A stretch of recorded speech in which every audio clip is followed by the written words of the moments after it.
Have you ever wondered what constitutes defamation in a legal sense? Let's delve into this topic. At its core, defamation is a false public statement that harms someone's reputation. This can be a significant blow, especially in an era where public opinion can turn in the blink of an eye. Now, defamation is typically divided into two categories. Slander refers to false statements made verbally to third parties. On the other hand, libel refers to the written publication of false statements. So, if you're the subject of a false, damaging statement that's been publicly aired, whether verbally or in written form, you're potentially dealing with defamation. It's important to remember that the key factors here are falsity, public dissemination, and harm to reputation.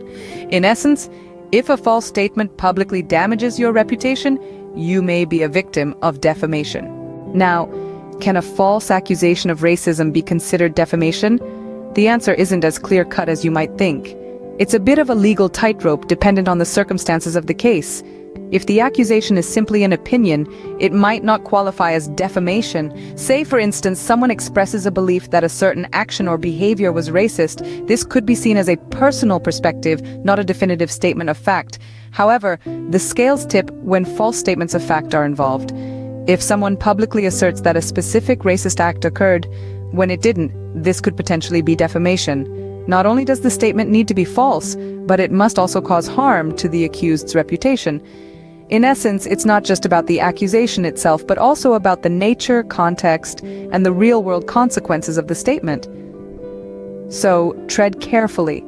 The line between expressing an opinion and causing defamation can be a thin one. Let's delve into what a false allegation of racism may look like. It's disheartening to acknowledge, but the term racist is sometimes tossed around carelessly, diluting the impact of actual instances of racism.